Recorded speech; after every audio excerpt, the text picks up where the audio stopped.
أعوذ بالله من الشيطان الرجيم بسم الله الرحمن الرحيم السلام علیکم ورحمۃ اللہ وبرکاتہ۔ ان الحمد للہ نحمده ونستعینه ونستغفره ونعوذ باللہ من شرور انفسنا ومن سیئات اعمالنا من يهده الله فلا مضل له ومن يضلل فلا هادي له واشهد ان لا اله الا الله وحده لا شريك له واشهد ان محمدا عبده ورسوله يا ايها الذين امنوا اتقوا الله حق تقاته ولا تموتن الا وانتم مسلمون يا ايها الناس اتقوا ربكم الذي خلقكم من نفس واحده وخلق منها زوجها وبث منهما رجالا كثيرا ونساء واتقوا الله الذي تساءلون به والارحام ان الله كان عليكم رقيبا يا ايها الذين امنوا اتقوا الله وقولوا قولا سديدا يصلح لكم اعمالكم ويغفر لكم ذنوبكم ومن يطع الله ورسوله فقد فاز فوزا عظيما اما بعد فان خير الحديث كتاب الله وخير الهدي هدي محمد صلى الله عليه وسلم وشر الامور محدثاتها وكل محدثة بدعة وكل بدعة ضلالة وكل ضلالة في النار۔ شرح السنہ امام بربہاری رحمہ اللہ کی عظیم الشان تعریف، اور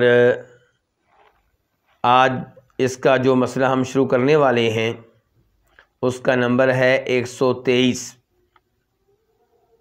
123، اور اس میں امام بربہاری فرماتے ہیں والتسلیم علی عباد اللہ اجمعین، اللہ کے تمام بندوں کو سلام کہنا ہوگا۔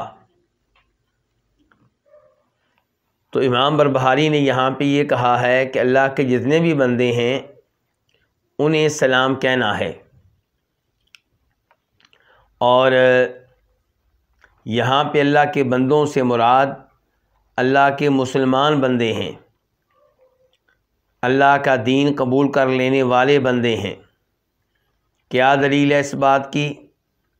اس کی دلیل وہ حدیث ہے جسے امام مسلم روایت کرتے ہیں، اور مسلم شریف میں اس کا نمبر ہے 2167 2167۔ فرمایا نبی کریم صلی اللہ علیہ وسلم نے لا تبدأ الیہود ولا النصارى بالسلام، کہ یہودیوں اور عیسائیوں کو سلام کہنے میں پہل نہ کرو۔ اس کا مطلب یہ ہے کہ جب شریعت ہم سے کہتی ہے کہ سلام عام کرو تو اس سے مراد یہ ہے کہ مسلمانوں کو سلام کہا کرو، اس سے یہ مراد نہیں ہے کہ غیر مسلموں کو سلام کہا کرو۔ غیر مسلموں کو سلام کہنے میں پہل نہیں کی جائے گی، البتہ کوئی بھی دوسرا لفظ استعمال کیا جا سکتا ہے جس کا تعلق ان کے مذہب اور ان کے دین سے نہ ہو۔ مثال کے طور پہ پرامن غیر مسلم جو مسلمانوں پہ ظلم کرنے میں ملوث نہیں ہے، تو آپ اس سے کہہ سکتے ہیں کہ آپ کے کیا حالات ہیں، حاجی صاحب آپ کے کیا حالات ہیں، چودھری صاحب آپ کیسے ہیں۔ تو اس قسم کا لفظ تو بولا جا سکتا ہے، لیکن السلام علیکم نہیں کہا جائے گا۔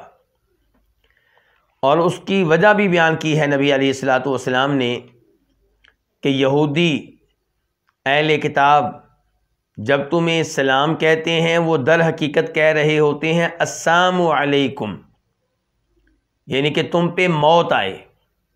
السلام علیکم کا معنی کیا ہوتا ہے؟ کہ تم پہ رب کی طرف سے سلامتی نازل ہو، اللہ تمہیں سلامت رکھے، اللہ تمہیں محفوظ رکھے ہر طرح کی آفتوں سے، بیماریوں سے، مصیبتوں سے۔ بڑی شاندار دعا ہے۔ لیکن وہ کیا کہتے تھے؟ السلام علیکم، یعنی کہ لام کو غائب کر دیتے تھے، تو السلام کا معنی کیا ہوتا ہے؟ موت. السلام علیکم، تم پہ موت آئے، تم مر جاؤ. اور افسوس سے کہنا پڑتا ہے کہ آج ہماری وہ نسل جس کو ہم کیا کہتے ہیں، پڑھا لکھا طبقہ، یونیورسٹیوں کے نوجوان، یونیورسٹیوں کی بچیاں، کالجوں میں تعلیم پانے والے بچے اور بچیاں، یہ نخرے کے انداز میں یہی الفاظ بول رہے ہوتے ہیں، السلام علیکم السلام علیکم.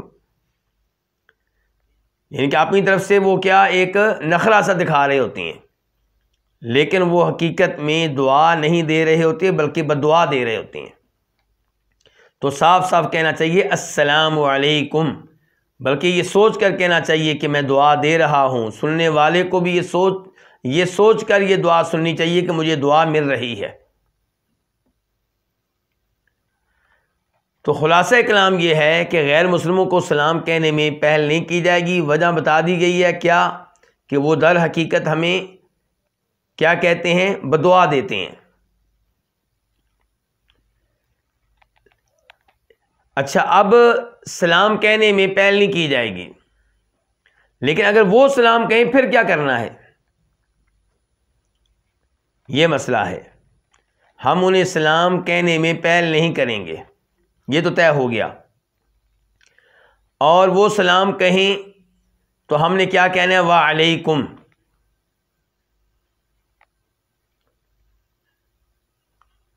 یا علیکم کہ تمہارے اوپر ہو. السلام نہیں کہنا، آگے ہم نے کہنا ہے علیکم تمہارے اوپر ہو، یعنی کہ جو کچھ مجھ سے کہا ہے یہ تمہارے لیے ہے. لیکن یہاں پہ سوال یہ اٹھتا ہے کہ اگر غیر مسلم صاف صاف کہہ رہا ہو السلام علیکم بغیر کسی بہام کے، واضح طور پہ کہہ رہا ہے السلام علیکم، پھر ان کو وعلیکم السلام کہیں گے یا پھر بھی کہیں گے علیکم؟ تو اس مسئلے میں علماء کرام میں اختلاف ہے. امام ابن القیم رحمہ اللہ کہتے ہیں کہ اسلام انصاف پہ مبنی دین ہے، اس لیے انصاف کا تقاضا یہ ہے کہ پھر انہیں بھی وعلیکم السلام کہا جائے کہ اللہ تعالیٰ تمہیں بھی سلامت رکھے. تو یہ ہماری طرف سے ان کے لیے دعا ہوگی، اللہ تمہیں سلامت رکھے دنیاوی بیماریوں سے بھی اور روحانی بیماریوں سے بھی. مثال کے طور پہ اللہ تمہیں سلامت رکھے کفر سے، شرک سے، گمراہی سے. تو امام ابن القیم کہتے ہیں کہ پھر ہم کیا کہیں گے، وعلیکم السلام کہیں گے، جب وہ صاف صاف کیا کہیں السلام علیکم. تو اب تک جو ہماری گفتگو ہوئی ہے اس کا خلاصہ میں پھر بیان کر دوں. یہ خلاصہ بار بار اس لیے بیان کر رہا ہوں کہ شروع میں گفتگو جو میں نے شروع کی ہے اور سٹارٹ لیا ہے اس میں کچھ ابہام ہے، وہ اتنی واضح بات نہیں تھی. اس لیے کہہ رہا ہوں کہ اب خلاصہ کلام یہ ہے کہ کافر غیر مسلم انہیں سلام کہنے میں ہم پہل نہیں کریں گے، لیکن اگر وہ ہمیں سلام کہیں تو ہم نے کیا کرنا ہے؟ اگر وہ غیر واضح انداز میں کہہ رہے ہیں تو ہم نے کہنا ہے علیکم یا وعلیکم کہ تمہارے اوپر ہو. اور اگر وہ صاف صاف کہیں، واضح طور پہ کہیں السلام علیکم، تو پھر ہم بھی ان سے کہیں گے وعلیکم السلام. تو یہ طے ہو گیا کہ ہم نے سلام کہنے میں پہل نہیں کرنی. البتہ کوئی بھی اور لفظ ان کے ساتھ استعمال کیا جا سکتا ہے جو ہماری شریعت کی خلاف ورزی پہ مبنی نہ ہو اور اس کا ان کے مذہبی معاملے سے تعلق نہ ہو، ان کا مذہبی سلام نہ ہو، ان کی مذہبی شناخت نہ ہو، وہ سلام ان کی مذہبی علامت نہ ہو. جیسا کہ مثال دی ہے، ہاں جی کیسے ہیں، ٹھیک ہیں، آپ خیریت سے ہیں، بچے آپ کے ٹھیک ہیں، کاروباری زندگی ٹھیک چل رہا ہے، اس قسم کے الفاظ استعمال کر لیے جائیں. تو امام بربہاری کہہ رہے ہیں وَالتَّسْلِيمُ عَلَىٰ عِبَادِ اللَّهِ اجمعین، کہ اللہ کے تمام بندوں کو سلام کہا جائے گا. تو میں نے گزارش کی تھی کہ یہاں پہ اللہ کے بندوں سے مراد کون سے بندے ہیں؟ اللہ کے دین کو اپنانے والے بندے، یعنی کہ مسلمان، اور اس کی دلیل بھی میں دے چکا ہوں. اب ہم ان احادیث کی طرف آتے ہیں جن احادیث کی بنیاد پہ امام بربہاری نے یہ مسئلہ بیان کیا ہے کہ اللہ کے بندوں کو سلام کہنا چاہیے. پہلے نمبر پہ حدیث ہے جس کے راوی جناب ابو ہریرہ رضی اللہ تعالی عنہ ہیں، اور اس حدیث کا مسلم شریف میں نمبر ہے 54 کہ فرمایا نبی کریم صلی اللہ علیہ وسلم نے لا تدخلون الجنت حتی تؤمنوا، ایمان لائے بغیر تم لوگ جنت میں داخل نہیں ہو سکو گے. تو جنت میں داخلے کے لیے کیا ضروری ہے؟ ایمان. کس چیز پہ ایمان؟ ہر اس چیز پہ ایمان جس پہ ایمان لانا واجب ہے. اللہ پہ ایمان، اللہ کے رسولوں پہ ایمان، اللہ کی طرف سے نازل ہونے والی کتابوں پہ ایمان، اللہ کے فرشتوں پہ ایمان، آخرت پہ ایمان، تقدیر پہ ایمان. اور پھر تفصیلات میں جائیں گے تو قرآن کریم کی ایک ایک آیت پہ ایمان. رسولوں کی طرف جائیں گے تو جن نبیوں کے نام بتا دیے گئے ان پہ خصوصی طور پہ ایمان. وہ فرشتے جن کے نام بتا دیے گئے ان کے اوپر خصوصی طور پہ ایمان. تو ایمان کے بغیر کوئی آدمی جنت میں داخل نہیں ہو سکے گا. تو جنت صرف ایمان والوں کے لیے ہے. وَلَا تُؤْمِنُوا حَتَّى تَحَابُوا، اس کے بعد آپ فرماتے ہیں، پہلے بیان کر دیا کہ جنت میں جانا ممکن نہیں ہے کس کے بغیر؟ ایمان کے بغیر. پھر کہا اور ایمان تم صحیح معنوں میں ایمان نہیں لا سکو گے، تم صحیح معنوں میں مومن نہیں بن سکو گے یہاں تک کہ ایک دوسرے سے محبت کرنے لگ جاؤ. اس سے کیا پتہ چلا؟ ہر مسلمان کو دوسرے مسلمان سے کیا کرنی چاہیے؟ محبت. آج اکثر مسلمانوں کے دشمن بنے ہوئے ہیں. رشتہ دار کا دشمن، پڑوسی کا دشمن. جس اسکول میں آپ پڑھاتے ہیں وہاں اگر آپ ٹیچر ہیں تو دوسرے ٹیچر کے آپ دشمن ہیں. اگر آپ کسی کالج میں پڑھتے ہیں تو آپ اپنے کئی ساتھیوں کے دشمن بنے ہوئے ہیں. کہیں جاب کرتے ہیں تو آپ اپنے مسلمان ساتھیوں کے دشمن بنے ہوئے ہیں.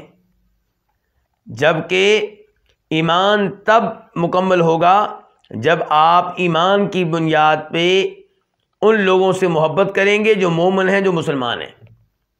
البتہ وہ آدمی جو مسلمان ہے لیکن اس میں بدعتیں پائی جاتی ہیں، کبیرہ گناہوں کا ارتکاب کرتا ہے، تو آپ اپنی محبت کو اس کے گناہوں کے مطابق کم کر دیں گے. ان کے کافر کے مقابلے میں آپ کو اس سے محبت رہے گی کہ چلو پھر بھی توحید کے اوپر میرا مسلمان بھائی ہے، لیکن اس کے گناہوں کی وجہ سے آپ کی محبت میں یقیناً کمی آئے گی اور آنی چاہیے بھی. تو جب آپ ایمان کی طرف دیکھیں گے تو آپ اس سے محبت کریں گے. جب آپ اس کے کبیرہ گناہوں کی طرف دیکھیں گے، بدعات کی طرف دیکھیں گے، تو آپ اسی قدر محبت کم کر لیں گے. اولا ادلکم علی شیء اذا فعلتموہ تحاببتم، کیا تمہیں میں ایک ایسی چیز نہ بتاؤں جو چیز جب تم اختیار کرو گے تو تمہاری آپس میں محبت قائم ہو جائے گی. وہ کیا ہے؟ فرمایا افشوا السلام بینکم، آپس میں سلام کو عام کرو. تو سلام کو آپس میں عام کرو کیا مطلب؟ بار بار سلام کہنا ہے، ہر ایک کو سلام کہنا ہے. سلام کو عام کرو، ہر جانب سے سلام سلام السلام علیکم کی آوازیں آئیں. اس لحاظ سے آپ سوچ سکتے ہیں کہ السلام علیکم پہ ہمیں کتنا زور دینا چاہیے، اور جتنا زور دیا گیا حدیث میں مسلمان اس پہ عمل کرنے میں اتنے ہی سست ہیں. حالانکہ فائدہ اپنا ہی ہے. دعا دیں گے ثواب مل رہا ہے آپ کو. اور دعا کس کو دیں گے؟ آپ اپنی وائف کو گھر میں داخل ہو کے السلام علیکم. دعا کس کو دیں گے؟ اپنے والد کو. دعا کس کو دیں گے؟ اپنے بچوں کو. اور وہ آپ کو دعا دیں گے. تو معلوم نہیں پھر کیوں ہم سستی کرتے ہیں اس معاملے میں، جبکہ میں کئی دفعہ وعدے کر چکا ہوں کہ صحابہ کرام السلام علیکم کہنے میں بہت زیادہ دلچسپی رکھتے تھے. وہ آپس میں مل کے جا رہے ہوتے، راستے میں درخت آ جاتا، درخت کے بعد پھر آپس میں ملتے تو ایک دوسرے کو سلام کہتے. تو ہمیں یہ عادت بھی بنانی چاہیے کہ گھر کے ایک کمرے سے دوسرے کمرے میں جائیں تو کیا کہیں؟ السلام علیکم کہیں.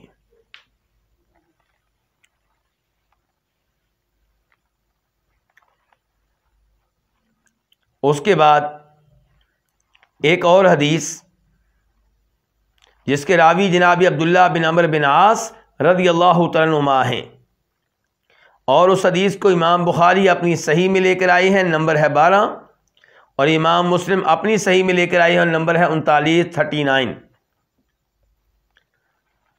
کہ نبی علیہ الصلوۃ والسلام سے سوال کیا گیا ای الاسلام خیر، اسلام کے اعمال میں سے کون سا عمل سب سے افضل ہے؟ مسلم شریف میں اور بخاری میں تو یہی الفاظ ہیں ای الاسلام خیر، کون سا اسلام بہتر ہے، لیکن یہی حدیث جب مسلم احمد میں آتی ہے، امام احمد کی کتاب میں، تو وہاں پہ الفاظ ہیں ای الاعمال خیر، کہ اسلام کے کون سے اعمال میں سے، اسلام کے اعمال میں سے کون سا عمل سب سے بہتر ہے؟ تو آپ نے کہا تطعم الطعام، کھانا کھلانا، کھانا کھلاؤ، وتقرأ السلام علی من عرفت ومن لم تعرف، اور سلام کہو اسے بھی جسے تم جانتے ہو اور اسے بھی جسے تم نہیں جانتے۔ اس کا مطلب ہے السلام علیکم صرف اپنے رشتہ داروں کے لیے نہیں ہے، السلام علیکم صرف پڑوسیوں کے لیے نہیں ہے، السلام علیکم صرف دوستوں کے لیے نہیں ہے، السلام علیکم صرف ان کے لیے نہیں ہے جو آپ کے ساتھ جاب میں شریک ہیں، بلکہ ہر مسلمان کے لیے، چاہے آپ اسے جانتے ہوں یا نہ جانتے ہوں، جو آپ کو مسلمان لگے اسے آپ سلام کہیں۔ اچھا، اب یہ بھی مسئلہ ہے کہ کیسے پتہ چلے گا کہ یہ مسلمان ہے؟ اگر تو آپ کسی اسلامی ملک میں رہتے ہیں جہاں اکثریت مسلمانوں کی ہے، وہاں پہ تو معاملہ آسان ہے، لیکن وہ ممالک جہاں پہ غیر مسلم بھی رہتے ہیں وہاں پہ مسئلہ بنتا ہے۔ مسئلہ کیوں بنتا ہے؟ کیونکہ مسلمانوں نے اپنی شکلیں کن کی طرح بنا لی ہیں؟ غیر مسلموں کی طرح، داڑھی مونڈتے ہیں ان کی طرح، لباس پہنتے ہیں ان کی طرح، اٹھنا بیٹھنا ان کی طرح، نوجوانوں نے ہاتھوں میں پہنے ہوں گے کنگن غیر مسلموں کی طرح، کیونکہ مسلمان نوجوان تو نہیں پہنتے کیونکہ عورتوں کا کام ہے، کانوں میں بھی بالیاں پہنی ہوں گی، ناک میں بھی کوئی چیز ڈالی ہوگی، شلوار بھی ٹخنوں سے نیچے ہوگی۔ تو یہ افسوس کا مقام ہے کہ مسلمان نے کیا صورتحال اختیار کر لی ہے۔ تو بہرحال کیا فرما رہے ہیں نبی علیہ السلام؟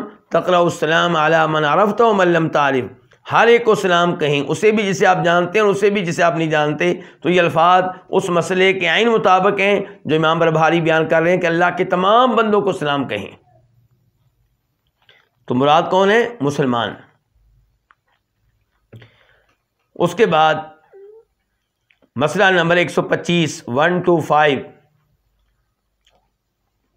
یہاں اس مسئلے میں امام بربہاری واضح کر رہے ہیں کہ نماز جمعہ کی اہمیت اور جماعت کے ساتھ نماز پڑھنے کی اہمیت، اور یہ واضح کرنا چاہتے ہیں کہ جماعت کے ساتھ نماز نہ پڑھنا، جمعہ کی نماز میں شریک نہ ہونا، یہ بدعتیوں کی علامت ہے۔ کن کی علامت ہے؟ بدعتیوں کی۔ کیا مطلب ہے اس کا؟ مراد یہ ہے کہ بدعتی یہ کام کیا کرتے تھے۔ کیا کام کرتے تھے؟ کہ وہ چونکہ بدعتی تھے، مثال کے طور پہ خوارج تھے، خارجی تھے، تکفیری تھے، معتزلی تھے، تو وہ مسلمان حکمرانوں کے پیچھے نماز پڑھنے کو درست نہیں سمجھتے تھے کہ یہ تو کبیرہ گناہ کرتا ہے تو یہ تو مسلمان نہ ہوا۔ اب خارجیوں کے نزدیک، تکفیریوں کے نزدیک، معتزلیوں کے نزدیک وہ آدمی مسلمان نہیں رہتا جو کبیرہ گناہ کا ارتکاب کرے۔ تو وہ پھر ایسے حکمرانوں کے پیچھے نماز پڑھنے کو درست نہیں سمجھتے تھے، ان کے پیچھے خطبہ جمعہ میں حاضر ہونے کو، نماز پڑھنے کو درست نہیں سمجھتے تھے۔ تو امام بربہاری کہتے ہیں کہ جو آج جمعہ کی نماز میں حاضر نہیں ہوتا، جماعت کے ساتھ مسجد میں نماز نہیں پڑھتا، اس میں نشانی پائی جاتی ہے کن کی؟ بدعتیوں کی۔ تو عام طور پہ یہ کام شروع کرنے والے ان کے زمانے میں بدعتی تھے، لیکن آج بدعتیوں کے علاوہ عام مسلمان جو فاسق ہیں، کبیرہ گناہوں کے مرتکب ہیں، وہ بھی یہ کام یعنی کہ اس میں سستی کرتے ہیں، جمعہ کی نماز میں حاضر نہیں ہوتے، جماعت میں حاضر نہیں ہوتے۔ تو پہلے امام بربہاری کے الفاظ پڑھ لیتے ہیں، پھر مزید گفتگو کریں گے۔ کہتے ہیں ومن ترک صلاۃ الجمعہ والجماعۃ فی المسجد من غیر عذر فهو مبتدع، اور جو جمعہ کی نماز اور مسجد میں جماعت، جو جمعہ کی نماز اور مسجد میں جماعت کی نماز کو ترک کر دے بغیر کسی عذر کے، فہو مبتدع، تو وہ کیا ہے؟ بدعتی ہے۔ والعذر، اور عذر کیا ہو سکتا ہے؟ عذر بتانے لگے ہیں۔ چلیں عذر کے اوپر گفتگو بعد میں کر لیں گے کہ کون سا عذر ہے جس کو شریعت مانتی ہے اور اس کی وجہ سے آپ خطبہ جمعہ ترک کر سکتے ہیں، مسجد میں آنے کو ترک کر سکتے ہیں۔ پہلے وہ دلائل دیکھ لیتے ہیں جن سے پتہ چلتا ہے کہ جمعہ کی نماز کی کیا اہمیت ہے اور مسجد میں جماعت کے ساتھ نماز پڑھنے کی کیا اہمیت ہے۔ پہلے نمبر پہ ابو داؤد شریف کی حدیث ہے جس کا نمبر ہے 1052 اور اس کے راوی ہیں ابو الجعد الضمری۔ شیخ البانی رحمہ اللہ نے اس کو حسن درجے کی حدیث قرار دیا ہے۔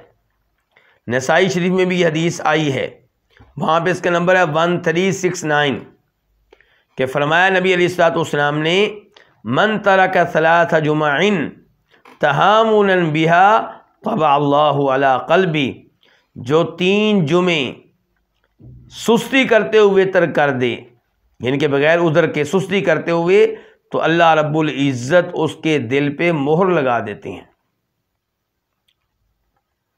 اندازہ کیجئے کہ خطبہ جمعہ ترک کرنا، نماز جمعہ میں حاضر نہ ہونا کتنا بڑا جرم ہے۔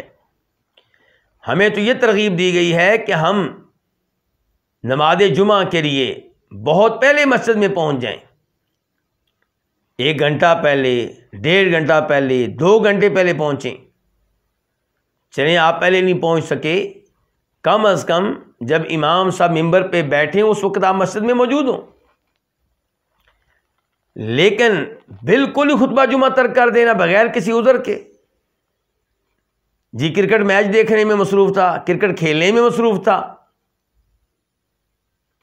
تاش کھیلنے میں مصروف تھا، لوڈو کھیلنے میں مصروف تھا، شاپ پہ بیٹھا ہوا تھا،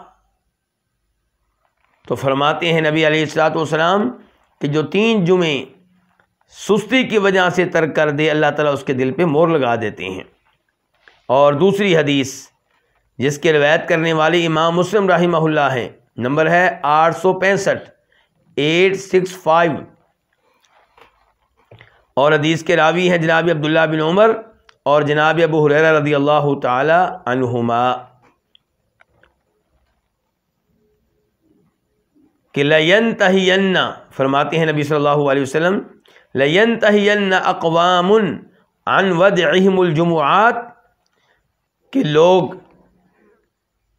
نماز جمعہ ترک کرنے سے یقیناً بعد آ جائیں گے، او لَيَخْتِمَنَّ اللَّهُ عَلَىٰ قُلُوبِهِمْ، ورنہ اللہ تعالیٰ ان کے دلوں پہ مہر لگا دے گا، ثُمَّ لَيَكُونُنَّ مِنَ الْغَافِلِينَ، پھر وہ غافل لوگوں میں سے بن جائیں گے۔ جب اللہ کی مہر لگ جائے گی تو پھر دل مردہ ہو گیا، غافل، پھر یہ آیتیں، یہ حدیثیں، یہ اذانیں، یہ ان پہ زیادہ اثر نہیں کریں گی۔ تو ڈرنا چاہیے اس دن سے جس دن اللہ تعالیٰ ہمارے دل پہ مہر لگا دے۔ مہر لگ گئی تو آپ کے ہاتھ میں کیا رہا؟ تو یہ 2 حدیثیں، پہلی ابو داؤد شریف اور نسائی شریف کی تھی، دوسری مسلم شریف کی، اور نمبر بھی شاید میں بتا چکا ہوں 865۔ تیسرے نمبر پہ آپ حدیث لیجئے عام نمازوں کے بارے میں، 5 وقت کی نمازوں کے بارے میں، کہ انہیں جماعت کے ساتھ ادا کرنا چاہیے، اور اگر جماعت کے ساتھ ادا نہیں کرتے اور آپ کے پاس کوئی عذر نہیں ہے تو شریعت اس معاملے میں کتنی حساس ہے اور کتنی شدید ہے۔ یہ جناب ابو ہریرہ کی روایت کردہ حدیث ہے کہ نبی صلی اللہ علیہ وسلم نے کچھ لوگوں کو کچھ نمازوں میں نہ پایا، تو آپ نے کہا لَقَدْ هَمَمْتُ أَنْ آمُرَ رَجُلًا يُصَلِّي بِالنَّاسِ، میں نے پختہ عزم کیا اس بات کا کہ کسی آدمی کو حکم دوں کہ وہ لوگوں کو نماز پڑھائے، ثُمَّ أُخَالِفَ إِلَىٰ رِجَالٍ يَتَخَلَّفُونَ عَنْهَا، پھر خود میں ان لوگوں کی طرف نکل جاؤں جو جماعت کے ساتھ نماز پڑھنے کے لیے نہیں آئے، فآمر بہم، تو ان کے بارے میں میں حکم دوں. کن کے بارے میں؟ تو جماعت کے ساتھ نماز پڑھنے کے لیے نہیں آئے، تو حکم دوں تو کیا ہو؟ ان کو آگ لگا دی جائے. بِحُزَمِ الْحَطَبِ بِیُوتَہُم، کہ لکڑیوں کے گٹھے لے کر انہیں ان کے گھروں سمیت آگ لگا دی جائے. آپ اس سے اندازہ لگا سکتے ہیں کہ کتنا معاملہ سنگین ہے. لیکن آپ نے آگ لگائی نہیں. کیوں نہیں لگائی؟ آپ نے کہا اس طریقے کے گھروں میں عورتیں ہوتی ہیں، بچے ہوتے ہیں جن پہ مسجد میں آ کے جماعت کے ساتھ نماز پڑھنا واجب نہیں ہے. لیکن آپ نے یہ بیان کر دیا کہ مردوں کا مسجد میں آ کے نماز نہ پڑھنا کتنا بڑا جرم ہے، کہ وہ نبی جن کو ہم رحمت اللہ عالمین کہتے ہیں، اور واقعی وہ رحمت اللہ عالمین ہے، وہ رحمت اللہ عالمین ہونے کے باوجود نماز کے معاملے میں کتنی سختی کر رہے ہیں کہ میرا دل چاہتا ہے کہ ایسے لوگوں کو آگ لگا دی جائے. اور یہ آپ کے الفاظ اس وقت کے ہوں گے جب آگ کے عذاب سے منع نہیں کیا گیا تھا، بعد میں آگ کے عذاب سے منع کر دیا گیا. یعنی کہ آپ کسی کو قتل کریں، مثال کے طور پہ قاتل ہے، اس کو آپ قتل کریں گے تو آگ میں نہیں جلا سکتے، کیونکہ ایک حدیث میں آپ فرماتے ہیں آگ کا عذاب صرف اللہ رب العزت کے ساتھ خاص ہے. یعنی کہ ہم کسی کو سزا دینا چاہیں تو آگ کی سزا نہیں دے سکتے. یہ حدیث اس کو روایت کی امام بخاری نے، اور اس کا نمبر ہے 644 644، اور امام مسلم نے، اور اس کا نمبر ہے 651 651. اب ایک اور روایت لیجئے، اس سے بھی کیا واضح ہوگا کہ مسجد میں آ کر جماعت کے ساتھ نماز پڑھنا مردوں پہ واجب ہے، ضروری ہے، لازمی ہے. مسلم شریف کی روایت ہے، نمبر ہے اس کا 654 654. عبداللہ بن مسعود رضی اللہ عنہ کے یہ الفاظ ہیں، مشہور و معروف صحابی ہیں. کہتے ہیں کہ من سرہ ان یلقى اللہ غدا مسلما، جسے یہ بات پسند ہے کہ وہ کل اللہ رب العزت سے بطور مسلمان ملاقات کرے، یعنی کہ روز آخرت جب اس کی اللہ سے ملاقات ہو تو اسلام کی حالت میں ملاقات ہو، فَلْيُحَافِظْ عَلَىٰ هَٰؤُلَاءِ الصَّلَوَاتِ حَيْثُ يُنَادَىٰ بِهِنَّ، تو اس پہ واجب ہے کہ یہ 5 وقت کی نمازیں پابندی کے ساتھ ادا کرے. کہاں ادا کرے؟ جہاں اذان دی جاتی ہے. تو اذان کہاں دی جاتی ہے؟ مساجد میں. تو جہاں سے اذان کی آواز آتی ہے وہاں جا کر یہ نماز ادا کرنی چاہیے. فَإِنَّ اللَّهَ شَرَعَ لِنَبِيِّكُمْ سُنَنَ الْهُدَىٰ، کیونکہ اللہ رب العزت نے تمہارے نبی کے لیے ہدایت کے طریقے مقرر کر دیے ہیں. وَإِنَّهُنَّ مِن سُنَنِ الْهُدَىٰ، اور جماعت کے ساتھ مسجد میں آ کے نماز پڑھنا یہ ہدایت کے طریقوں میں سے ایک ہے. اس کا مطلب یہ ہے کہ اگر یہ ہدایت کا طریقہ ترک کریں گے تو آپ ہدایت کی نعمت سے محروم ہو جائیں گے، گمراہی پہ چل پڑیں گے. وَلَوْ أَنَّكُمْ صَلَّيْتُمْ فِي بُيُوتِكُمْ كَمَا يُصَلِّي هَذَا الْمُتَخَلِّفُ فِي بَيْتِهِ، اور اگر تم اپنے گھر میں نماز پڑھو، کون کہہ رہے ہیں؟ عبداللہ بن مسعود. اور اگر تم اپنے گھر میں نماز پڑھو جیسا کہ یہ جماعت سے پیچھے رہ جانے والا اپنے گھر میں نماز پڑھتا ہے، تو لَتَرَکْتُمْ سُنَّتَ نَبِيِّكُمْ، تو تم اپنے نبی کے طریقے کو ترک کر دو گے. وَلَوْ تَرَکْتُمْ سُنَّتَ نَبِيِّكُمْ لَضَلَلْتُمْ، اور اگر تم نے اپنے نبی کا طریقہ ترک کر دیا تو تم گمراہ ہو جاؤ گے. اندازہ لگائیے کہ مسجد میں آ کر جماعت کے ساتھ نماز پڑھنا کتنا بڑا جرم ہے. اور اس کے بعد ثواب بتاتے ہیں مسجد میں آ کے نماز پڑھنے کا. وَمَا مِن رَجُلٍ يَتَطَهَّرُ فَيُحْسِنُ الطُّهُورَ، جو بھی آدمی وضو کرے اور اچھی طرح وضو کرے، ثُمَّ يَعْمِدُ إِلَىٰ مَسْجِدٍ مِّنْ هَٰذِهِ الْمَسَاجِدِ، پھر ان مسجدوں میں سے کسی مسجد میں آ کے نماز پڑھے، إِلَّا كَتَبَ اللَّهُ لَهُ بِكُلِّ خَطْوَةٍ يَخْطُوهَا حَسَنَةً، وہ جب گھر سے مسجد میں آئے گا جتنے قدم اٹھائے گا ہر قدم کے بدلے میں اللہ تعالیٰ ایک نیکی لکھیں گے، اور ہر قدم کے بدلے میں اللہ تعالیٰ اس کا ایک درجہ بلند کریں گے. اور ہر قدم کے بدلے میں اللہ تعالیٰ اس کی ایک برائی کو، گناہ کو ختم کر دیں گے. یعنی کہ آپ کے گھر سے مسجد تک اگر 100 قدم ہیں تو کتنی نیکیاں مل گئیں؟ 100 تو مل گئی نماز شروع کرنے سے پہلے ہی.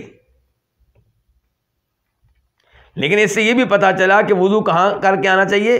گھر میں، یہ بہتر ہے.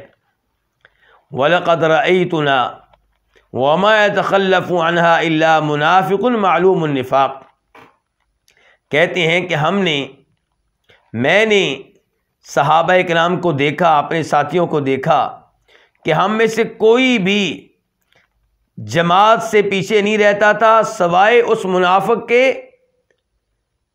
جس کی منافقت بالکل واضح ہوتی، ننگی ہوتی. وَلَقَدْ كَانَ الرَّجُلُ يُؤْتَى بِهِ. کسی آدمی کو لایا جاتا مسجد میں جماعت کے لیے اس حال میں کہ یؤتى بِهِ یُحَادَى بَيْنَ رَجُلَيْنِ، اسے اس حال میں لایا جاتا ہے کہ اسے 2 آدمیوں کے درمیان گھسیٹا جا رہا ہے. ان کے 2 آدمی ہیں جنہوں نے سہارا دیا ہوا ہے. اس نے اپنا ایک ہاتھ ایک آدمی کے کندھے پہ رکھا ہوا ہے، دوسرا ہاتھ دوسرے کے کندھے پہ رکھا ہوا ہے. ان کے سہارے سے آ رہا ہے، اتنا کمزور ہے، اتنا بیمار ہے، حتیٰ یقام فی الصف، یہاں تک کہ مسجد میں لا کے اسے صف میں کھڑا کر دیا جاتا. یعنی کہ اتنی بیماری میں بھی ان کی خواہش ہوتی تھی کہ ہم نماز کہاں جا کر پڑھیں؟ مسجد میں جا کے پڑھیں. تو اس سے آپ اندازہ لگا سکتے ہیں کہ جماعت کے ساتھ نماز پڑھنے کی کیا اہمیت ہے. تو امام بربہاری کی طرف اب واپس چلیں. امام بربہاری کیا کہہ رہے ہیں؟ وَمَن تَرَكَ صَلَاةَ الْجُمُعَةِ وَالْجَمَاعَةِ فِي الْمَسْجِدِ مِنْ غَيْرِ عُذْرٍ فَهُوَ مُبْتَدِعٌ. جو جمعہ کی نماز اور مسجد میں جماعت کی نماز کو ترک کرے بغیر کسی عذر کے تو وہ بدعتی ہے. بدعتی کیوں قرار دیا بتا چکا ہوں. کیونکہ بدعتی لوگ امام بربہاری اور ان سے پہلے زمانوں میں کیا تھا؟ خلافت قائم تھی. تو شہر کی جو مین مسجد ہوتی تھی وہاں جمعہ کون پڑھاتا تھا؟ جو شہر کا گورنر ہوتا تھا، حکمران ہوتا تھا، اور امام بھی وہیں ہوتے تھے، نماز بھی وہیں پڑھاتے تھے. تو بدعتی لوگ پھر ان کے پیچھے نماز پڑھنے سے بچتے تھے. تو پھر وہ یا تو گھر میں نمازیں پڑھ لیتے یا کوئی اور طریقہ اختیار کرتے. تو اس لیے امام بربہاری کہہ رہے ہیں جماعت کی نماز سے بچنا اور جمعہ کی نماز سے بچنا یہ کن کا طریقہ ہے؟ بدعتیوں کا. اگر بغیر عذر کے کوئی کام کرتا ہے تو وہ بدعتی ہے. اور ہم یہ کہیں گے کہ یہ ایسا کام کرنے والے 2 طرح کے لوگ ہوتے ہیں، یا بدعتی اور یا وہ جو سستی کی وجہ سے ایسا کرتے ہیں. تو ان کو ہم بدعتی تو نہیں کہیں گے، لیکن وہ ظاہر ہے کہ گناہ کا کام کر رہے ہیں، فاسق کہیں گے ہم ان کو، نافرمان کہیں گے، گناہ گار کہیں گے. اس وجہ سے بدعتی نہیں کہیں گے. والعذر كمرض لا طاقة له بالخروج الى المسجد او خوف من سلطان ظالم وما سوى ذلك فلا عذر له. اور یہاں سے بھی پتہ چلا کہ اگر آپ کا حکمران فاسق ہے اور وہ مسجد میں نماز پڑھاتا ہے تو آپ کی نماز اس کے پیچھے ہو جائے گی. مثال کے طور پہ آپ کا حکمران داڑھی مونتا ہے، اب داڑھی رکھنا واجب ہے، فرض ہے، لیکن آپ کا حکمران داڑھی مونتا ہے اور مسجد کا امام ہے.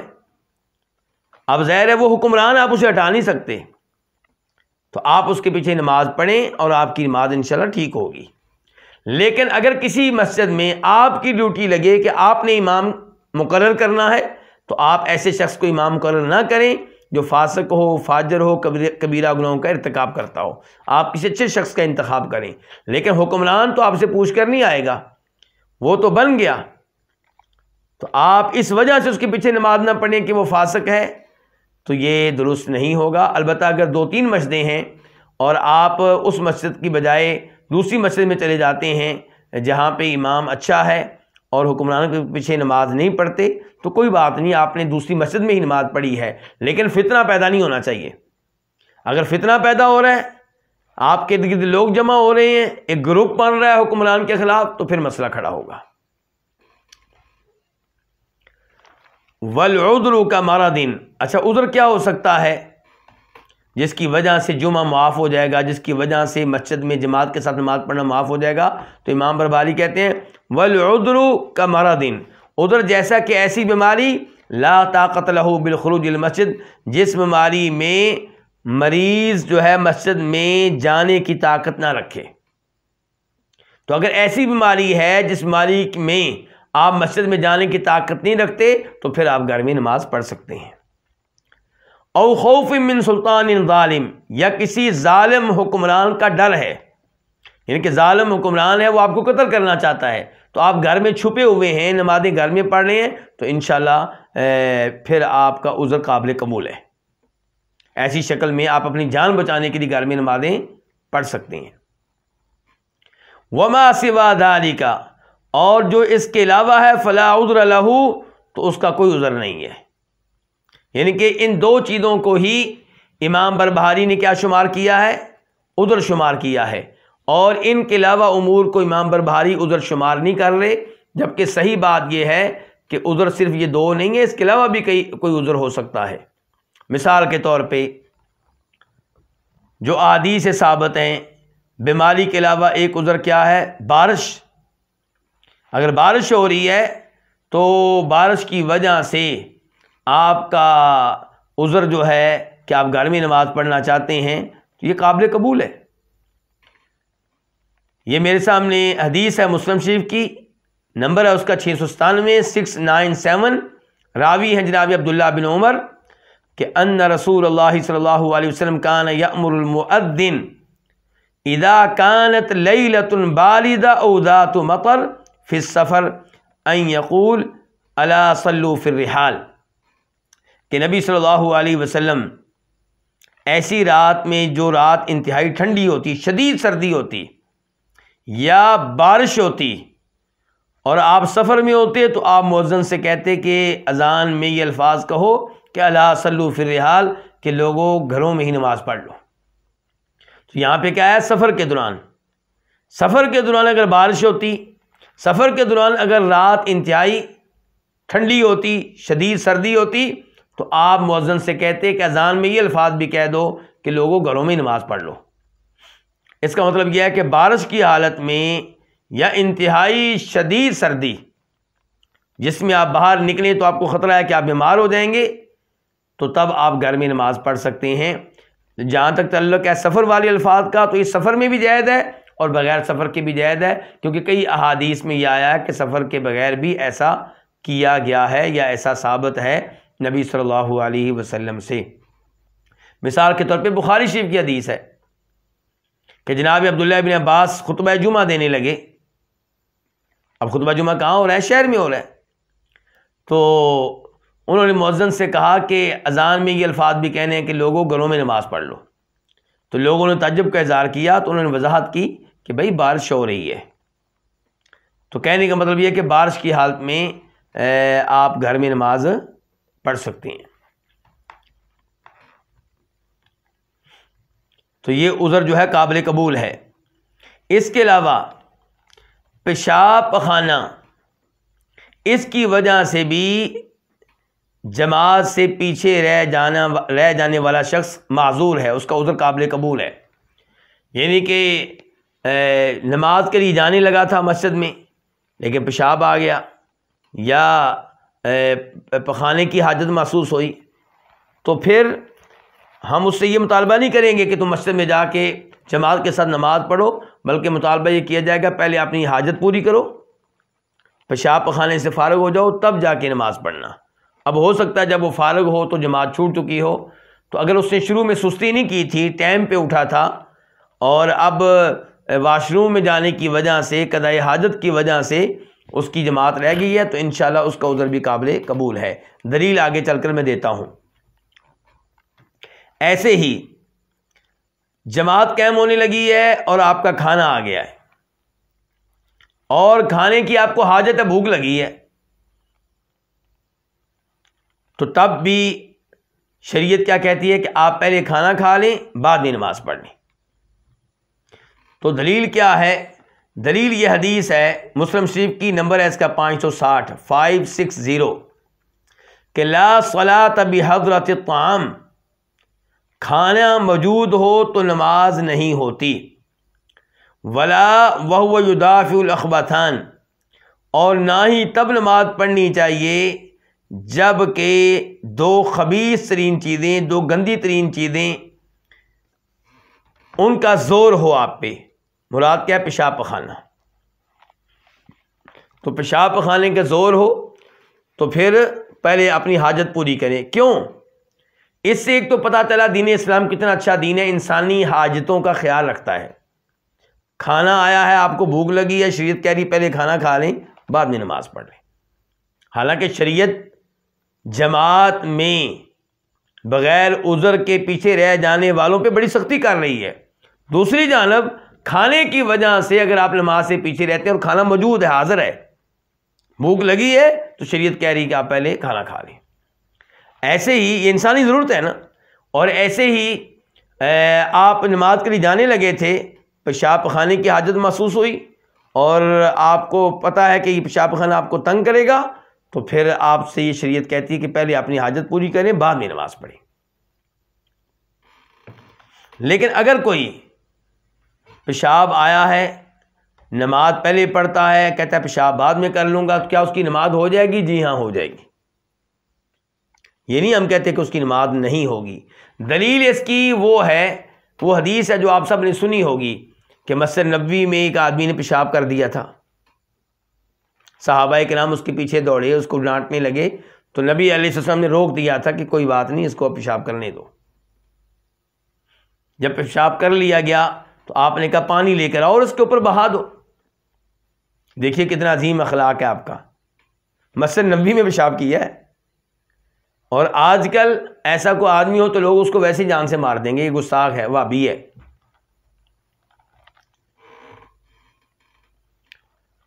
اچھا یہ کیسے مسئلہ معلوم ہوا اس حدیث سے کہ پیشاب کی موجودگی میں اگر کوئی نماز پڑھ لیتا ہے تو اس کی ہو جائے گی، اگرچہ ایسا کرنا نہیں چاہیے؟ دلیل یہ ہے کہ اس آدمی نے، یہ جو عرابی تھا، یعنی کہ مدینہ سٹی کا نہیں تھا، وہ اونٹ چرانے والوں میں سے تھا جو باہر جنگلوں صحراؤں میں رہتے ہیں، صحرا نشین تھا، خانہ بدوش تھا، تو اس نے مسجد میں پیشاب کر دیا، اور یہ واقعہ نماز کے بعد کا ہے۔ اس کا مطلب یہ ہے کہ نماز کے دوران پیشاب آیا ہوگا، اسی لیے تو نماز کے فوراً بعد اس نے کر دیا یہ کام۔ تو پیشاب کے ساتھ اس نے نماز پڑھی، آپ نے اس سے یہ نہیں کہا تم نماز دہراؤ۔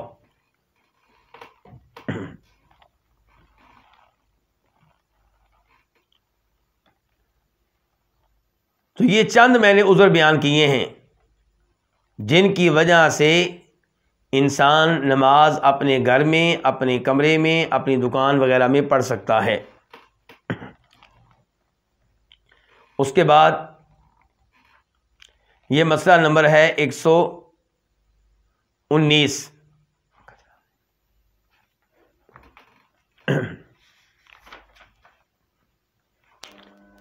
معذرت، مسئلہ نمبر ہے 126، 126 کہ وَمَنْ صَلَّى خَلْفَ إِمَامٍ فَلَمْ يَقْتَدِ بِهِ فَلَا صَلَاةَ لَهُ، اور جو کسی امام کے پیچھے نماز پڑھے اور اس کی اقتداء نہ کرے تو اس کی نماز نہیں ہوگی۔ یہ کیا مسئلہ ہے؟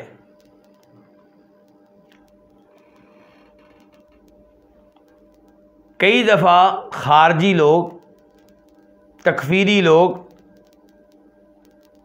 اور معتزلہ سے تعلق رکھنے والے لوگ مجبور ہو جاتے ہیں مسجد میں نماز پڑھنے پہ۔ اب وہ الگ نماز نہیں پڑھ سکتے، ڈر ہے کہ حکومت ہمیں کیا کرے گی، پکڑ لے گی کہ یہ الگ کیوں نماز پڑھ رہا ہے، مسلمان حکمران کے پیچھے نماز کیوں نہیں پڑھ رہا، گورنر کے پیچھے نماز کیوں نہیں پڑھ رہا۔ تو اس زمانے کے کئی لوگ کیا کرتے تھے کہ مسجد میں جماعت میں کھڑے ہو جاتے، ظاہر یہ کرتے کہ ہم امام صاحب کے ساتھ نماز پڑھ رہے ہیں، لیکن حقیقت میں وہ تنہا اپنی نماز پڑھ رہے ہوتے تھے، لیکن نمازیوں کے ساتھ ساتھ ہی رکوع میں جاتے، ان کے ساتھ ہی سجدے میں جاتے، ان کے ساتھ ہی سجدے سے اٹھتے، لیکن نیت ان کی یہ ہوتی تھی کہ ہم تنہا نماز پڑھ رہے ہیں، ہم امام کے مقتدی نہیں ہیں، اس کی پیروی کرنے والے نہیں ہیں۔ اس لیے امام بربھالی کہہ رہے ہیں وَمَنْ صَلَّى خَلْفَ إِمَامٍ، جو کسی امام کے پیچھے نماز پڑھے، فَلَمْ يَقْتَدِ بِهِ، اور اس کی اقتداء نہ کرے، فَلَا صَلَاةَ لَهُ، تو اس کی نماز نہیں ہوگی۔ اس کے بعد مسئلہ نمبر 127 127، اس مسئلے میں فرماتے ہیں امام بربہاری والامر بالمعروف والنہی عن المنکر بالید واللسان والقلب بلا سیف، اور نیکی کا حکم دینا ہوگا اور برائی سے روکنا ہوگا ہاتھوں کے ساتھ اور زبان کے ساتھ اور دل کے ساتھ، بلا سیف، تلوار کے بغیر۔ کیا مطلب ہے جی؟ پہلے بھی گفتگو ہو چکی ہے مسئلہ نمبر 122 میں 122 میں کہ نیکی کا حکم دینا اور برائی سے روکنا یہ کیا ہے؟ یہ واجب ہے، اور اس کے دلائل بھی ذکر کیے جا چکے ہیں۔ لیکن یہاں پہ یہ بتایا ہے کہ نیکی کا حکم دینا اور برائی سے روکنا یہ کیسے ہوگا؟ تو کہتے ہیں نمبر 1 ہاتھ کے ساتھ، نمبر 2 زبان کے ساتھ، نمبر 3 دل کے ساتھ۔ دل کے ساتھ کیسے؟ کہ دل میں آپ برائی کو برا جانیں، نیکی کو اچھا جانیں، جو نیکی واجب ہے اس کو واجب جانیں، جو سنت ہے اس کو سنت جانیں، اور برائی کو آپ جرم سمجھیں۔ اور زبان کے ساتھ تو واضح ہے کہ سمجھانا ہے، اور ہاتھ کے ساتھ کیا؟ طاقت کا استعمال کرنا۔ تو طاقت کا استعمال کون کرے گا برائی ختم کرنے کے لیے؟ حکمران۔ واجبات و فرائض پہ عمل کروانے کے لیے طاقت کا استعمال کون کرے گا؟ حکمران۔ مثال کے طور پہ نوجوان ہے، بغیر عذر کے رمضان کے روزے ترک کرتا ہے، حکمران اس کو سزا دے سکتا ہے اور دینی چاہیے۔ بغیر عذر کے لوگ نماز جماعت کے ساتھ پڑھنے کے عمل کو ترک کر دیتے ہیں، حکمران انہیں سزا دے سکتا ہے اور دینی چاہیے۔ شراب پینے والے پکڑے جائیں ان کو سزا دے، نشہ پینے والے پکڑے جائیں ان کو سزا دے۔ تو یہ ہاتھ کا استعمال حکمران کرے گا، یا پھر گھر کا سربراہ وہ اپنے بچوں پہ طاقت کا استعمال کر سکتا ہے اگر وہ نماز نہیں پڑھتے، جیسا کہ بتا چکا ہوں، ابو داؤد شریف کی حدیث ہے۔ نبی علیہ السلام ارشاد فرماتے ہیں کہ بچہ 7 سال کا ہو جائے تو اسے نماز پڑھنے کی ترغیب دو، حکم دو۔ 10 سال کا ہو جائے نماز نہ پڑھے تو اس کی پٹائی کر سکتے ہو۔ تو ہاتھ کا استعمال وہ کریں گے جن کو طاقت استعمال کرنے کی اجازت ہے، اور جتنی اجازت ہے اتنی طاقت استعمال کریں، اس سے زیادہ نہیں۔ یہ نہیں ہوگا کہ کوئی والد اپنے بچے کو قتل کر دے اس لیے کہ نماز نہیں پڑھتا تھا۔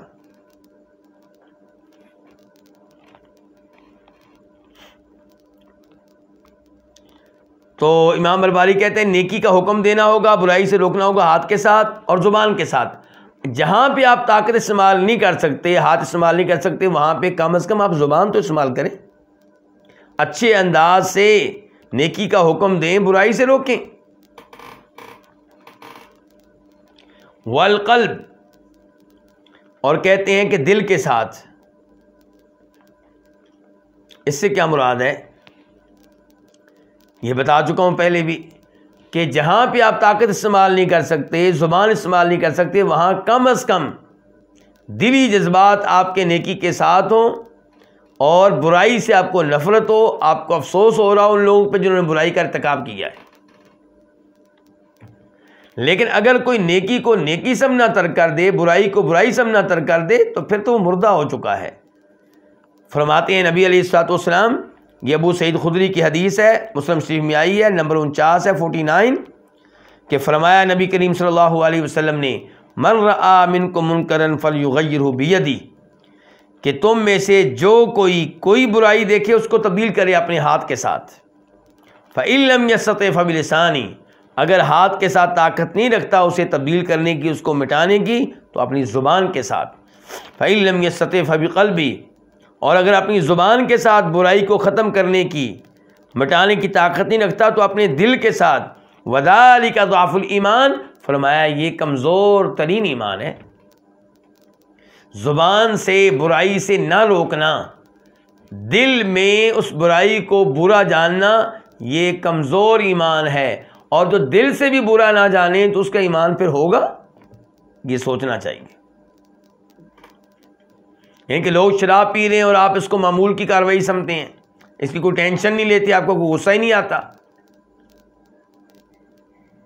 آپ کا بیٹا لڑکیوں کے ساتھ دوستیاں لگاتا ہے, ان کے ساتھ بیٹھتا ہے تنہائی میں, خلوت میں, اور آپ کو غصہ ہی نہیں آتا. آپ کی بیٹی ہے وہ غیر لڑکوں کے ساتھ دوستیاں قائم کرتی ہے اور بے پردگی کا مظاہرہ کرتی ہے, گھر میں کزن اس کے آتے ہیں اور اس کے آدھے بازو ننگے ہوتے ہیں اور آپ کو غصہ ہی نہیں آتا, تو پھر تو آپ کے ایمان کا اللہ ہی حافظ ہے. ایسے ہی آپ کے بچے بدعات کا ارتکاب کرتے ہیں, عید میلاد النبی صلی اللہ علیہ وسلم میں حصہ لیتے ہیں اور آپ کہتے ہیں کوئی مسئلہ ہی نہیں ہے, جی میں نے سب بچوں کو آزادی دی ہوئی ہے, میں سختی کا قائل نہیں ہوں, یہ جو چاہیں سو کریں, میں جو چاہوں سو کروں, یہ اپنے علم کی بنیاد پہ کر رہی ہیں, نوجوان بچے ہیں جی, سمجھدار ہیں. آپ کا کام ہے بدعت سے روکنا, بدعت کے خطرات سے اپنے بچوں کو آگاہ کرنا, اور اس معاملے میں جتنی سختی کر سکتے ہیں کریں, کیونکہ آپ کے بچے ہیں, آپ کے اولاد ہیں. اور فرماتے ہیں نبی علیہ الصلوۃ والسلام, بخاری شریف کی حدیث ہے, کلکم راعٍ وکلکم مسئول عن رعیتہ, تم میں سے ہر کوئی کسی نہ کسی کا نگران ہے, کسی نہ کسی کا ان کے ذمہ دار ہے, اور ہر ایک سے پوچھا جائے گا ان کے بارے میں جن کا وہ ذمہ دار ہے. پھر آپ نے وضاحت کی ہے کہ گھر کا سربراہ اپنی اولاد کا کیا ہے, ذمہ دار ہے. تو آپ کے بچے بدعات کا ارتکاب کریں اور آپ خاموشی اختیار کریں, ان کو نہ روکیں, یہ جرم ہے. لیکن امام بربہاری نے آخر میں کیا کہہ دیا, بلا سیف, یہ کام تلوار کے بغیر کرنا ہے, یہ کام پسٹل کے بغیر کرنا ہے, یہ کام کلاشنکوف کے بغیر کرنا ہے. کیونکہ بتا چکا ہوں, نیکی کا حکم دینے کے لیے, برائی سے روکنے کے لیے طاقت کا استعمال, تلوار کا استعمال, یہ کون کر سکتا ہے؟ یہ حکومت کر سکتی ہے, دوسرے لوگ نہیں کر سکتے.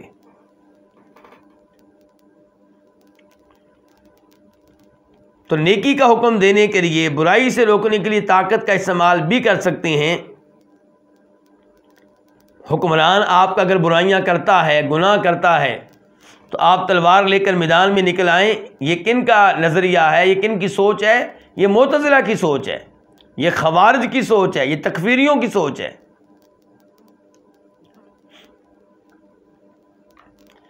معتزلہ جو ہیں عقل پرست, جو کئی امور میں گمراہ ہیں, ان کے 5 اصول بڑے مشہور ہیں. کتنے اصول ان کے مشہور ہیں؟ 5. انہیں کہتے ہیں اصول 5. معتزلہ کے 5 اصول. ان میں سے ایک اصول کا نام ہے الامر بالمعروف والنہی عن المنکر, کہ نیکی کا حکم دینا اور برائی سے روکنا.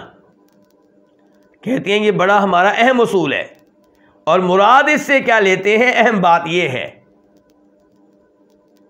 مراد اس سے یہ لیتے ہیں کہ اگر حکمران گناہ کرتا ہے, کبیرہ گناہ کرتا ہے, تو پھر اس سے لڑنا, اس کے خلاف تلوار اٹھانا, یہ ضروری ہے, یہ لازمی ہے.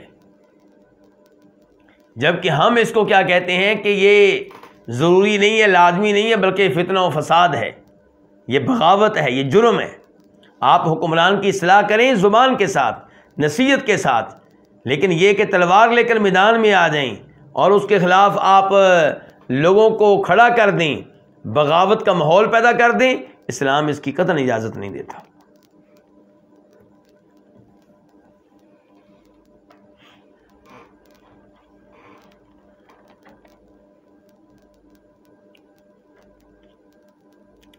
تو یہ سوچ رکھنا کہ حکمران اگر کبیرہ گناہ کرے گا تو اس کے خلاف بغاوت کریں گے, اس کا تختہ الٹنے کی کوشش کریں گے, اس کو اقتدار سے ہٹانے کی کوشش کریں گے.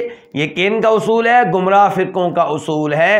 اور افسوس سے کہہ رہا ہوں, ہمارے کئی سلفی, کئی اہل حدیث بھی اس سوچ میں مبتلا ہیں. اور وہ ایسے علماء کو گونگا بہرا کہتے ہیں جو برائی ہونے پہ حکمران کے خلاف بغاوت کا ماحول پیدا نہیں کرتے. اور یہ سمجھتے ہیں کہ شاید یہ حکمران جو ہیں یہ علماء جو ہیں حکمرانوں کو نصیحت نہیں کرتے، جبکہ علماء کرام سب سے زیادہ اللہ سے ڈرنے والے ہوتے ہیں۔ آپ کیا سمجھتے ہیں انہیں اس بات کا احساس نہیں ہے کہ ہم نے رب کے پاس حاضر ہونا ہے؟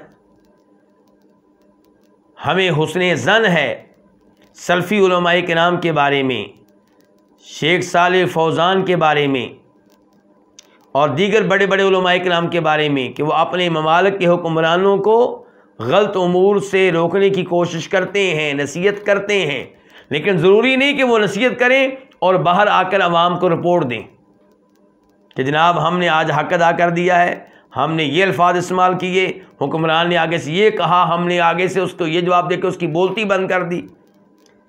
پبلک سے واہ واہ لینا، تالیاں سمیٹنا، خراج تحسین وصول کرنا، یہ اہل حق علماء کرام کا کام نہیں ہوتا۔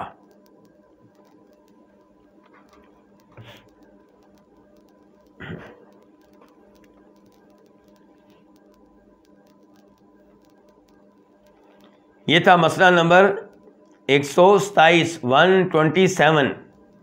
اس کے بعد ہے مسئلہ نمبر 128 128۔ والمستور من المسلمین من لم تظہر لہ ریبہ،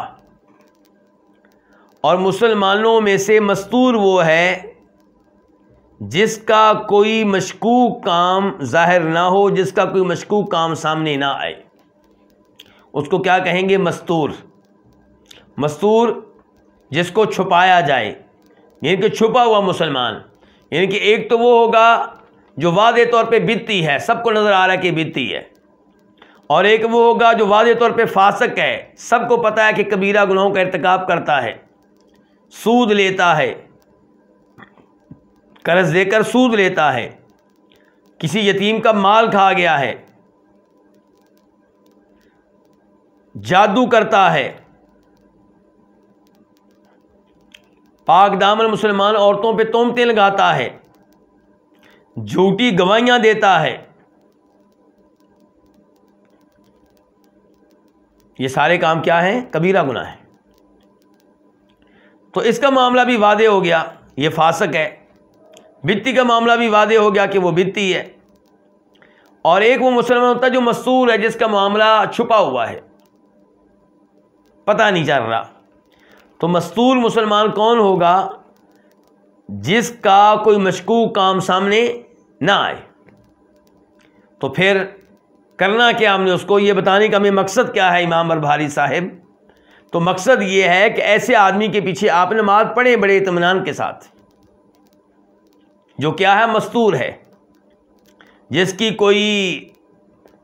کا کوئی بڑا گناہ سامنے نہیں آیا، جس کی کوئی بڑی بدعت سامنے نہیں آئی، تو آپ اس کے پیچھے نماز پڑھ سکتے ہیں اور آپ اس کے بارے میں حسن ظن قائم کر سکتے ہیں۔ لیکن کیا ایسے شخص کی گواہی عدالت میں چلے گی؟ اگر وہ میرے حق میں گواہ بنے تو کیا جج اس کی گواہی قبول کرے گا؟ نہیں کرے گا۔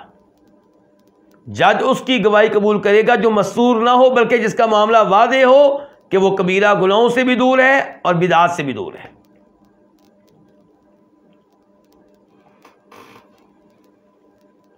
اس کو کیا کہتے ہیں؟ عادل۔ تو عادل آدمی جو ہے اس کی گواہی قابل قبول ہوگی، عادل آدمی کی بیان کردہ احادیث قابل قبول ہوں گی، اور جو عادل آدمی ہے اسی کو ہم امام مقرر کریں گے جب ہمارے بس میں ہوگا۔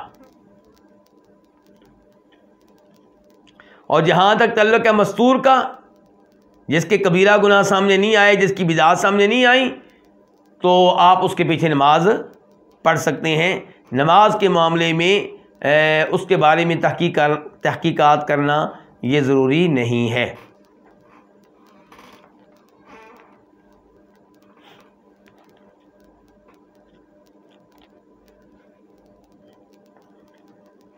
اس کے بعد مسئلہ نمبر ہے 129، لیکن اس مسئلے میں وقت لگے گا، اس لیے یہیں پہ آج کے درس کا اختتام کرتے ہیں۔ خلاصہ کلام یہ ہے، آج ہم نے آغاز کیا تھا مسئلہ نمبر 123 سے 123 سے۔ پہلا مسئلہ جو تھا اس کا تعلق تھا کہ اللہ کے تمام بندوں کو سلام کہنا ہوگا، مراد یہ ہے کہ مسلمانوں کو، اور اس کے بعد مسئلہ یہ تھا کہ جمعہ کی نماز اور مسجد میں جماعت کے ساتھ نماز پڑھنا ضروری ہے، جو بغیر عذر کے ترک کرے تو وہ بدعتی ہے۔ اور اس کے بعد یہ تھا کہ اگر کوئی کسی امام کے پیچھے نماز پڑھتا ہے لیکن اس کے مقتدی بننے کی نیت نہیں کرتا تو اس کی کوئی نماز نہیں ہے۔ اور اس کے بعد مسئلہ یہ تھا کہ نیکی کا حکم دینا، برائی سے روکنا زبان کے ساتھ ہوگا، ہاتھوں کے ساتھ ہوگا، دل کے ساتھ ہوگا، لیکن تلوار استعمال کرنے کی اجازت نہیں ہوگی، ان کے ایسے آدمی کو قتل کرنے کی اجازت نہیں ہوگی۔ اور آخر میں یہ تھا کہ مستور مسلمان کس کو کہتے ہیں، چھپا ہوا مسلمان کون ہے، وہ جس سے کوئی مشکوک کام جو ہے وہ ظاہر نہ ہو، وہ سامنے نہ آئے، تو اس کے پیچھے نماز پڑھی جا سکتی ہے، اس کے بارے میں اس نے ظن قائم کر سکتے ہیں۔ واللہ تعالی اعلم۔ اللہ رب العزت سے دعا ہے کہ اللہ تعالی ہمیں یہ تمام مسائل اچھی طرح سمجھنے کی توفیق عنایت فرمائے اور قرآن و حدیث پہ عمل کرنے کی توفیق دے۔ یہیں پہ اجازت چاہوں گا۔ وصلی اللہ تعالی علی نبینا محمد وعلی آلہ وصحبہ اجمعین۔